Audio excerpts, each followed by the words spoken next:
नमस्कार दोस्तों एवं मेरे छात्रों। आज हम आप लोगों को कक्षा 10वीं की मनुष्यता पाठ का 2 अनुच्छेद जो बचा रह गया था, उसका आज भावार्थ आप लोगों को हम बताने जा रहे हैं। आप लोग इसको सावधानी पूर्वक सुनिएगा एवं दूसरों को भी बताने का प्रयास कीजिएगा। मेरे बच्चों, आज मैं आप सबको एक बात ज़रूर बताऊंगा कि इस वीडियो को आप शेयर भी कीजिए, जिससे दूसरे बच्चे भी इससे लाभान्वित हो सके। यदि आप शेयर कीजिएगा, दूसरे बच्चों को भी फायदा होगी और मेरे बारे में भी लोग जानेंगे, क्योंकि जो मैंने मिशन शुरू किया है हिंदी को आगे ले जाने का, इसमें आपका सहयोग व मेरे दोस्तों का सहयोग बहुत ज़रूरी है। तो मैथिली राष्ट्र कवि की आज जो मनुष्यता कविता है, आज हम अंतिम के 2 अनुच्छेद बताने का प्रयास करेंगे। यदि भावार्थ बढ़ा जाएगा तो मैं आज एक ही अनुच्छेद बताऊंगा, क्योंकि इसमें जो सारी बात है ना, वो गागर में सागर भरने वाली बात है। क्योंकि दोहे के शब्द छोटे होते हैं लेकिन उसके अर्थ बहुत विस्तृत होते हैं। वो भी हमारे राष्ट्र कई मैथिली संघ के गुप्त की बातें। तो पंक्ति है, मनुष्य मात्र बंधु है, मनुष्य मात्र बंधु है, यही बड़ा विवेक है, यही सबसे बड़ा विवेक है। पुराण पुरुष शंभु पिता प्रसिद्ध एक हैं, फलानुसार कर्म के अवश्य बाह्य भेद हैं, परंतु अतरैक्य में प्राणभूत भेद है। अनर्थ है कि बंधु ही न बंधु की व्यथा हरे, वही मनुष्य है कि जो मनुष्य के लिए मरे। इस पंक्ति के एक एक शब्द जो है ना, वो विस्तृत अर्थ रखता है। पहली पंक्ति देखिए, मनुष्य मात्र बंधु है। हम जितने भी मानव हैं सब बंधु हैं, सब भाई हैं। सभी लोग, हम लोग एक दूसरे के साथ बंधुत्व की भावना रखें, यही मानव मात्र का पहचान है, यही बड़ा विवेक है। जो विवेकशील प्राणी होते हैं, जो अपने आप को विवेकी समझते हैं, बुद्धिमान समझते हैं, वे सिर्फ एक ही बात अपने मन में, अपने चित्त में रखें कि सारे मनुष्य हमारे बंधु हैं, ना अपना ना दूसरा कोई नहीं है, सभी अपने हैं। इसीलिए मैथिली संघ गुप्त ने ये बात यहाँ कही है कि मनुष्य मात्र बंधु है, यही बड़ा विवेक है। यही तो हमारी सबसे बड़ी बुद्धिमानी है, सबसे बड़ा विवेक है, सबसे बड़ा गुण है कि हम सब आपस में भाई भाई हैं। पुराण पुरुष उस पुरुष को कहा गया है, यहाँ उल्लेख कर दिया गया है। स्वयंभू पिता कहा गया, परमेश्वर पिता।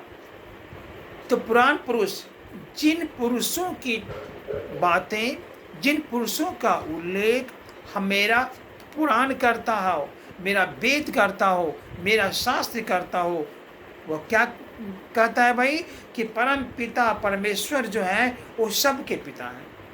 स्वयंभू परमेश्वर ही सबके पिता हैं। वो प्रसिद्ध है, सर्वविदित है, क्योंकि वे पुराणों में उल्लेखित किए गए हैं। वे हमारे धर्म के, वे हमारे मानव समाज के जितने भी धर्म के लोग हैं, सारे धर्म के एक अपने इष्टदेव होते हैं। इसीलिए उन सभी को परम पिता परमेश्वर के नाम से जाना जाता है। तो परम पुराण पुरुष है, वो कौन पुरुष है? पुराण पुरुष हैं। पुराणों ने जिन्हें पुरुषत्व की भावना से माना है, वही परम पिता परमेश्वर सबके पिता हैं। और क्या है? फला अनुसार कर्म के अवश्य बाह्य भेद हैं। बहुत सारे लोग कहते हैं कि भगवान हम सब ईश्वर की संतान है, तो ईश्वर की संतान में इतनी भिन्नता क्यों? कोई गरीब है, कोई अमीर है, कोई अपने घरों में कुत्ते को एसी दे रहा है, कोई व्यक्ति अपने बच्चों को दूध नहीं दे रहा है। बताएं, ऐसी भिन्नता तो ईश्वर को नहीं करनी चाहिए।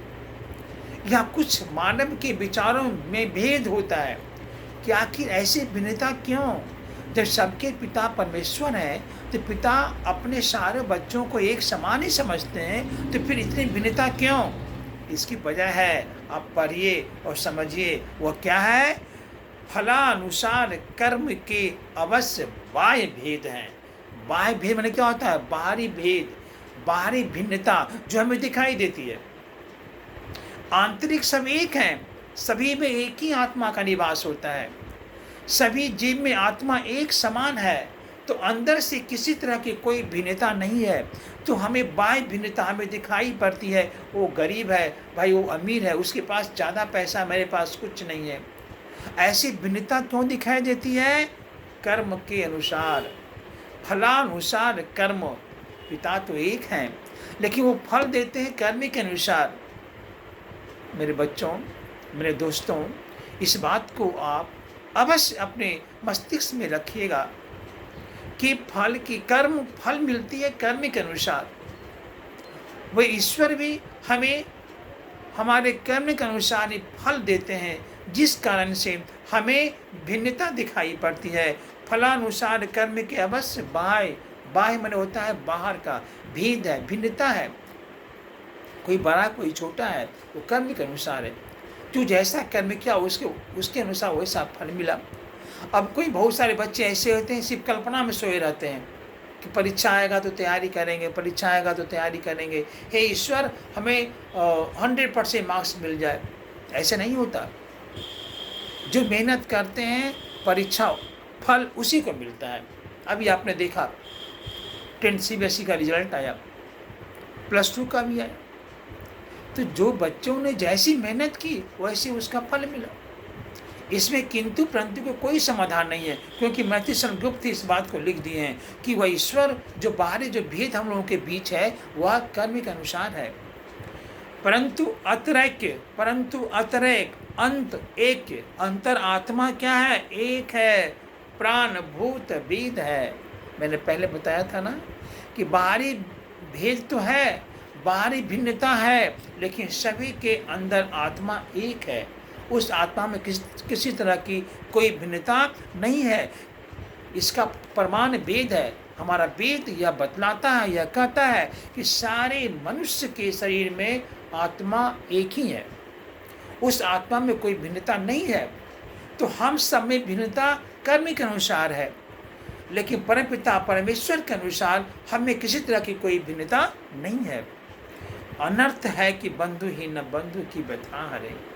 अनर्थ तब होता है, कभी कितना मार्मिक और रहस्य बात यहाँ हम लोगों को बताया है। मित्रों, मेरे बच्चों, सावधान होकर इस बात को सुनिएगा और मनन कीजिएगा और कोशिश कीजिएगा अपने जीवन में, अपने व्यवहार में इसे लाने का भी, कि अनर्थ है। अनर्थ कब है? कि बंधु ही न बंधु की व्यथा हरे। पहले पंक्ति में ही कभी कह दिया है कि मनुष्य मात्र बंधु है। हम जितने मनुष्य सब बंधु है, सब भाई हैं। लेकिन अनर्थ कब होता है? जब एक भाई दूसरे भाई के कष्ट को नहीं हरता। ये कितनी विचित्र बात है कि एक भाई दूसरे भाई को कष्ट देखता है लेकिन हरता नहीं है। यही तो हमारी सबसे बड़ी व्यथा है, सबसे बड़ी चिंता का विषय है कि एक भाई दूसरे भाई को तड़पते हुए छोड़ देता है, उसे कोई सहारा नहीं देता है। हे मनुष्य, इतनी संपदा लेके कहाँ जाओगे? ऐसा मत करो। यहाँ कभी भी हमारे बच्चों में यह भावना भरने की कोशिश कर रहा है कि हे मेरे बच्चों, हे मेरे भावी भविष्य, कभी अपने मन में ऐसी भिन्नता मत लाना, क्योंकि एक भाई दूसरे भाई की व्यथा को न हरे। वही मनुष्य है जो मनुष्य के लिए मरे। वास्तव में संसार में वही मनुष्य है जो मनुष्य के लिए बर्ताव।